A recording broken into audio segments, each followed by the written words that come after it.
솔로몬의 인생론이라는 제목으로 오늘 잠시 말씀을 전하겠습니다. 전도서는 한마디로 솔로몬 인생 말년에 그가 다시금 회개하며 남긴 간증문입니다. 12장밖에 되지 않는 짧은 말씀이지만 솔로몬 인생의 모든 것이 담겨있는 회고록이라고 할 수 있습니다. 하나님께서 특별히 솔로몬 한 사람에게만은 모든 것을 다 허락하셨죠. 전도서 2장 10절에 보면 무엇이든지 내 눈이 원하는 것을 금하지 아니하였다라고 합니다. 그러니까 하나님께서 솔로몬 한 사람에게만 이런 특별한 은혜를 주신 거예요. 창세 이후로 솔로몬밖에 누릴 수 없습니다. 여러분 혹시라도 하나님 솔로몬처럼 부자 되게 해주십시오 이런 기도하면 안 됩니다. 하나님이 특별히 솔로몬 한 사람에게만 허락했습니다. 하지만 세상에 공짜가 없듯이 하나님도 공짜가 없습니다. 솔로몬에게 요구하신 것이 있죠. 너 죽기 전 간증은 똑바로 하고 죽어야 된다. 이게 하나님께서 솔로몬에게 이 많은 것들을 누리게 한 요구 조건이었습니다. 이 모든 것을 다 해보고 그가 이 전도서를 남긴 것이죠. 하나님은 이 전도서 12장을 남기기 위해서 아주 비싼 대가를 지불했습니다. 저도 눈에 원하는 것을 다 해보고 싶었지만 돈이 없는 관계로 그냥 솔로몬의 말을 믿기로 했습니다. 솔로몬이 처음에는 하나님과 관계가 굉장히 좋았죠. 하지만 그는 서자였습니다. 그래서 자기의 왕권이 늘 불안했죠. 그래서 정략 결혼을 계속해서 하게 됩니다. 그러니까 이방의 나라들과 사돈을 계속 맺어요. 왕권은 안정되었지만 문제가 뭐냐면 그 강원도만한 손바닥만한 이 나라에 수많은 종교들이 들어오게 됩니다. 산이며 들이며 모든 곳에는 산당을 짓고 강원도만한 이 손바닥만한 나라를 만국 종교 박람회장으로 만들어버린 것이 솔로몬의 업적이죠. 그가 뒤늦게서야 정신을 차리고 자기 인생을 돌아보며 후회합니다. 그리고 이 마지막 유언과도 같은 전도서를 남기게 되죠.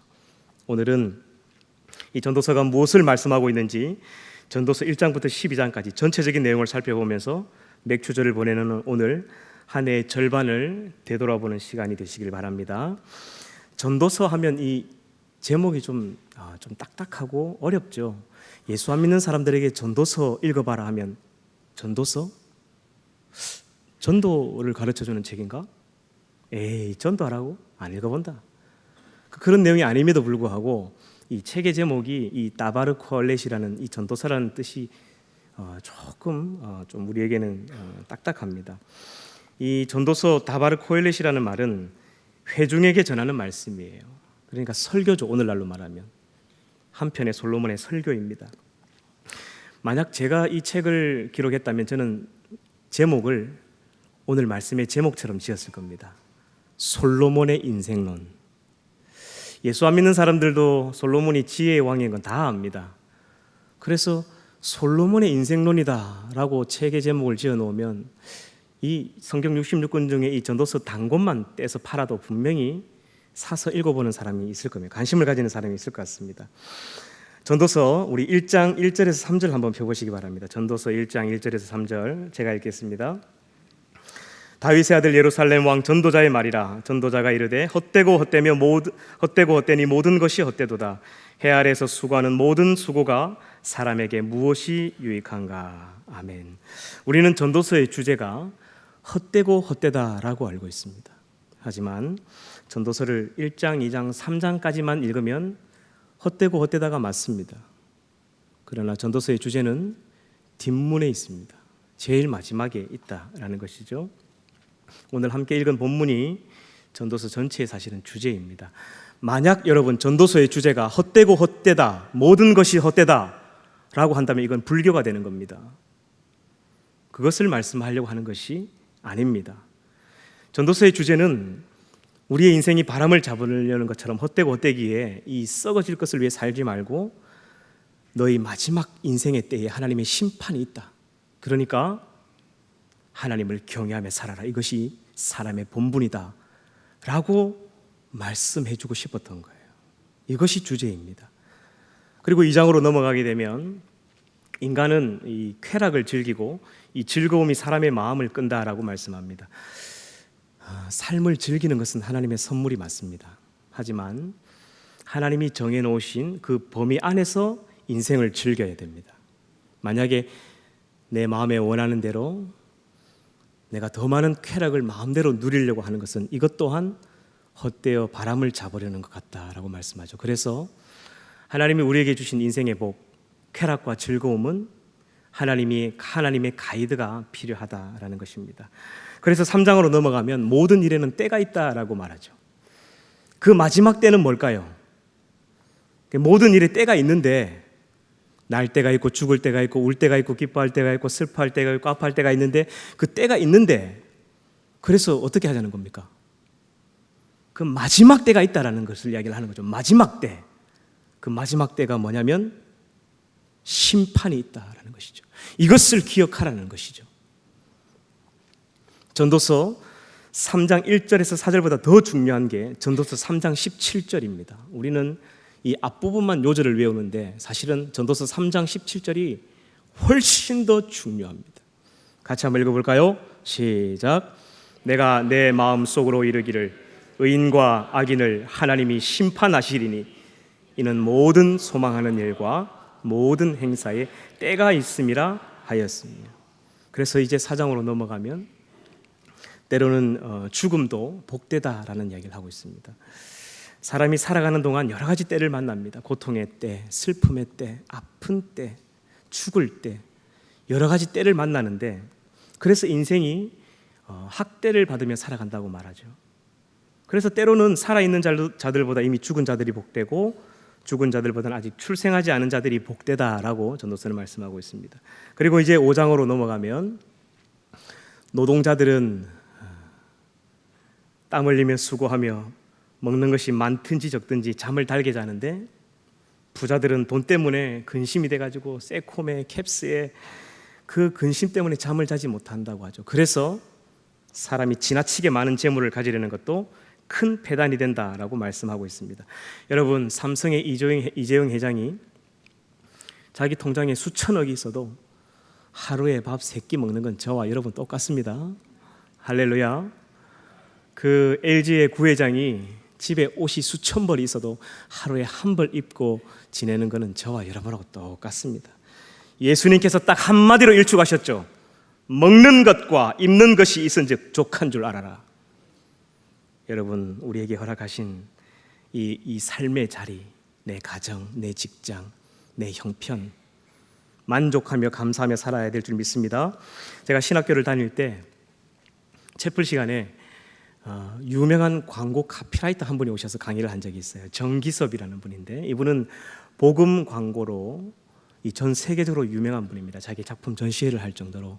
그러니까 광고의 한 장의 그림을 마치 복음을 전하듯이 아주 이펙트가 있는 이런 것을 만드셔서 홍보하시는 분인데 제가 아직 한 10몇 년이 지났지만 지금도 기억에 남는 한 장의 카피라이트가 있습니다. 한번 보여주시겠습니까? 수위에는 뭐가 없다고요? 예, 한 번쯤은 아마 보셨을 겁니다. 그죠? 이분은 복음을 전하기 위해 이런 복음 광고 카피라이트를 만들어서 언론에도 그렇고 자기 작품 활동을 하고 있는데 여러분 수위를 가만히 보십시오. 뭐가 없습니까? 주머니가 없죠. 그래서 전도서 5장 10절에 이렇게 말씀합니다. 그가 모태에서 벌거벗고 나왔은즉 그가 나온 대로 돌아가고 수고하여 얻은 것을 아무것도 자기 손에 가지고 가지 못하리니. 우리가 이 전도서의 말씀을 기억해야 합니다. 인도에 우화가 있습니다. 한 우화가 있는데요, 한 마리 쥐가 살았습니다. 그런데 늘 예배 드리러 와가지고 불평하는 거예요. 하나님, 나는 왜 이 모양 이 꼴로 태어나서 컴컴하고 축축하고 냄새나는 이런 반지하에 살아야 됩니까? 하나님, 내 인생은 왜 맨날 고양이에게 쫓겨다녀야 되는, 이 사채업자들에게 쫓겨다녀야 되는 이런 죽음 같은 인생을 살아야 됩니까? 하나님, 나를 고양이로 만들어 주십시오. 그렇게 쥐가 기도를 했어요. 신실하신 우리 하나님께서 응답하셔서 고양이로 만들어 주셨습니다. 행복하게 살았겠죠. 이제는 개가 무섭다는 거예요. 하나님, 나를 왜 고양이로 만드셔서 맨날 개한테 쫓겨다니게 만드십니까? 그래서 하나님, 이왕이면 동물의 제왕 호랑이로 만들어 주십시오. 그래서 하나님께서 또 응답하셔서 호랑이로 만들어 줬어요. 행복하게 살았겠죠. 천만에요. 하나님, 사냥꾼이 날마다 나를 쫓아오는데 밤에는 사냥꾼이 내 가죽을 벗기는 끔찍한 꿈을 날마다 꿉니다. 살 수가 없습니다. 하나님이 어떻게 하셨을까요? 너는 무엇을 만들어줘도 불평하고 두려워하는 쥐의 마음을 가졌으니 너는 다시 쥐가 되어라. 그래서 다시 쥐가 되었답니다. 남과 비교하는 순간 불행은 시작된다라는 말이 있습니다. 하나님께서 우리에게 허락한 삶의 자리가 있습니다. 그 자리를 감사하고 만족하고 우리 주님 우리를 부르시는 그날, 우리 몸에 수의를 입는 그날은 아무것도 가져갈 수 없다는 이 전도서의 말씀을 기억하시기 바랍니다. 그래서 전도서 6장 7절에 보면 사람의 수고는 다 자기 입을 위함이나 그 식욕은 채울 수 없다라고 말하죠. 7장에는 아주 중요한 말씀이 나옵니다. 우리 7장 14절 말씀을 우리 같이 한번 읽어볼까요? 7장 14절 시작.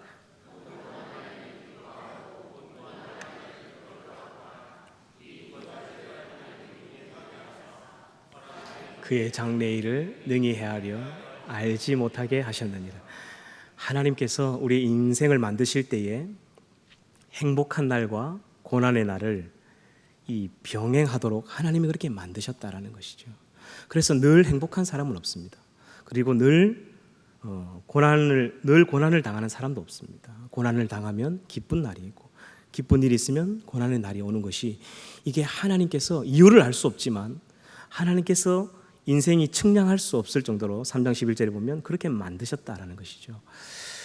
여러 교회를 지나오면서 우리 권사님들, 집사님들 집을 신방을 가면 참 비슷하게 하는 이야기들이 있습니다.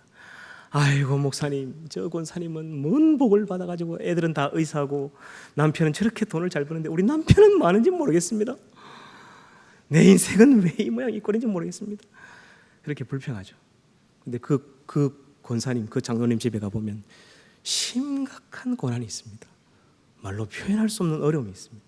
겉으로 보기에는 아주 잘 사는 것 같죠. 더 큰 고난이 그 가정에 있습니다. 여러분, 하나님 우리 인생을 똑같이 만드셨습니다. 하나님 공평한 분이신 줄 믿습니다. 그래서 기쁜 날은 즐거워하고 고난의 날에는 생각하라는 것이죠.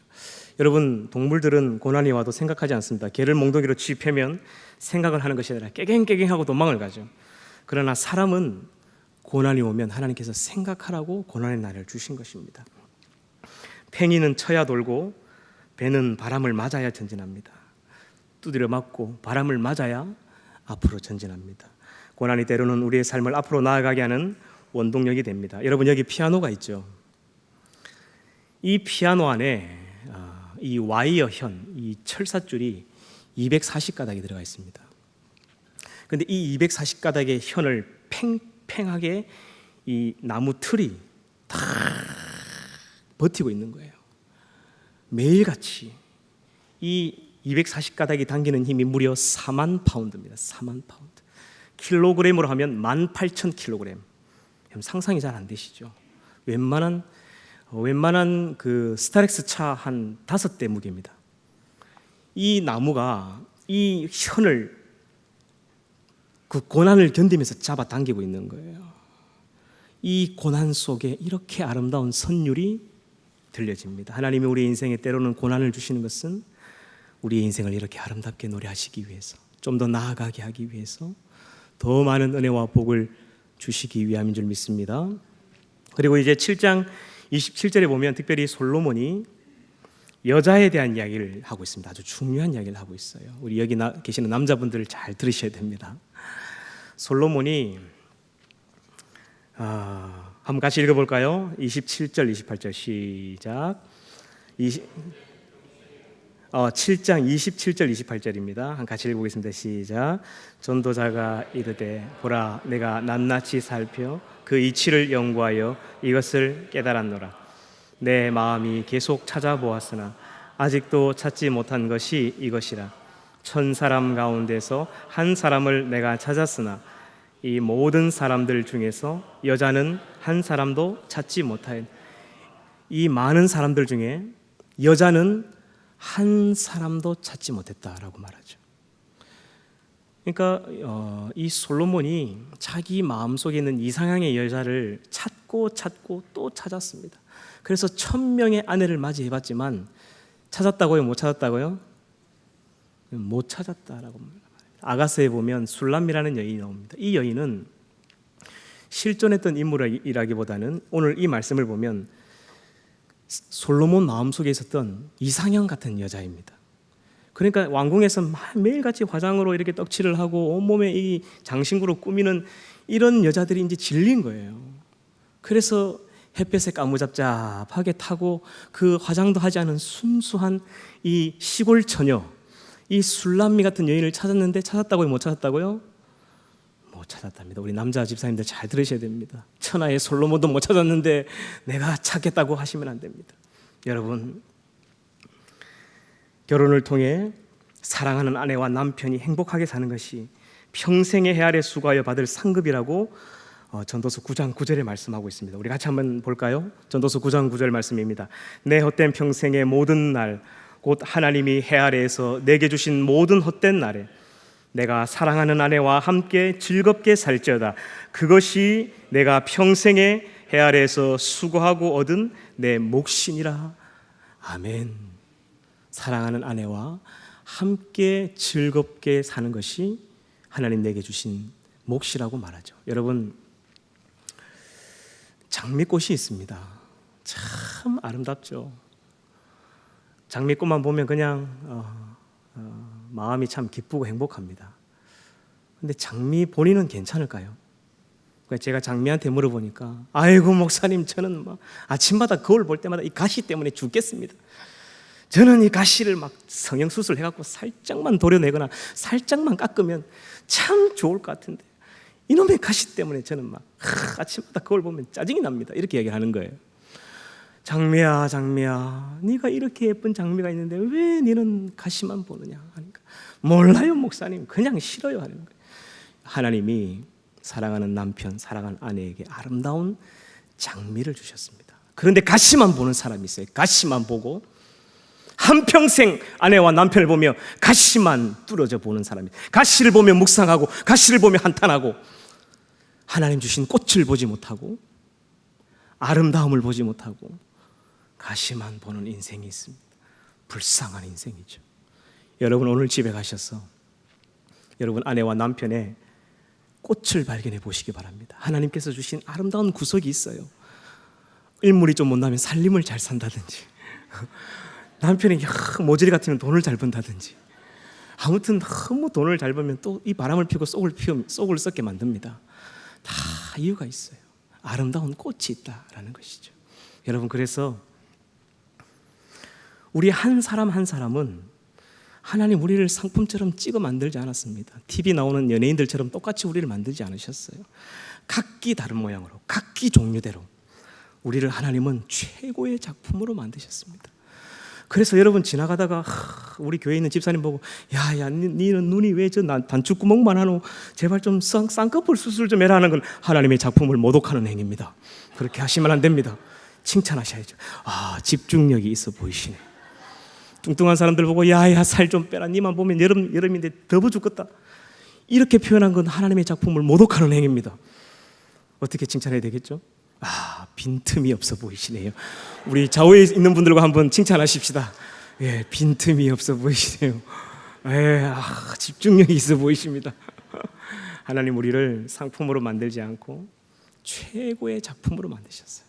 다 각기 아름답게 만드셨어요. 이 TV의 매스컴이 마귀가 이 잘못된 가치관이 이 연예인 같이 생겨야 예쁘고 연예인하고 조금 다르면 못생긴 이 잘못된 가치관을 주었습니다.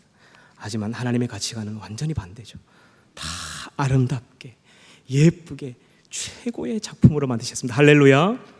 오늘 집에 가셔서 사랑하는 아내와 남편을 향해서 하나님이 내게 주신 최고의 작품이구나 칭찬하시길 바랍니다. 자, 그래서 이제 결론적으로 이 전도서를 통해서 하나님께서 하시고 싶은 말씀이 이 전도서 마지막 11장과 12장에 나옵니다. 11장 9절 말씀입니다. 11장 9절.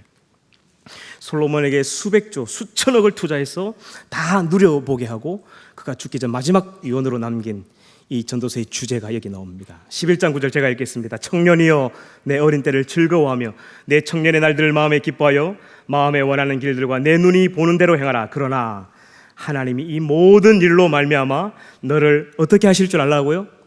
심판하실 줄 알라. 하나님이 주는 법도 안에서 인생의 쾌락을 누리고 즐거움을 누리는 것이 하나님의 선물이지만 내 마음대로 하나님의 가이드라인을 벗어나서 살았다가는 하나님의 심판이 기다리고 있다는 것을 그가 죽기 전에 철이 들어서 그가 이것을 깨달은 것이죠. 그리고 오늘 함께 읽었던 본문 말씀, 솔로몬이 자기 인생을 두 문장으로 정리한 부분입니다. 13절 14절 우리 같이 한번 읽어볼까요? 시작. 이래 결국을 다 들었으니 하나님을 경외하고 그의 명령들을 지킬지어다. 이것이 모든 사람의 본분이니라. 하나님은 모든 행위와 모든 은밀한 일을 선악간에 심판하시리라. 아멘. 이제 제가 말씀을 맺겠습니다. 여러분, 우리가 언젠가는 이 세상을 떠나 주님의 보좌 앞에 서는 날이 올 것입니다. 그날은 반드시 올 것입니다. 믿지 않는 자들에게는 그날은 참혹한 날이 될 것이지만 믿는 저와 여러분들에게는 축복의 날이 될 줄 믿습니다. 오늘이 맥주감사주일입니다. 하나님께 감사드리는 절기이기도 하지만 한 해의 절반을 지나오면서 지난 6개월 동안 하나님 앞에 부끄러운 삶을 살지는 않았는지 다시 한번 되돌아보는 시간이기도 합니다. 솔로몬은 죽기 전 이것을 깨달았습니다. 그래서 우리는 솔로몬의 삶을 반면교사 삼아 같은 실수를 반복하지 말아야 됩니다. 그래서 주님이 우리에게 주신 은혜와 복을 누리면서 하나님을 경외하며 인간의 본분을 지키고 그 마지막 주님이 우리를 부르시는 그날 기쁨으로 우리 주님 앞에 나아갈 수 있는 우리 모든 성도들 되시기를 주님의 이름으로 축원합니다.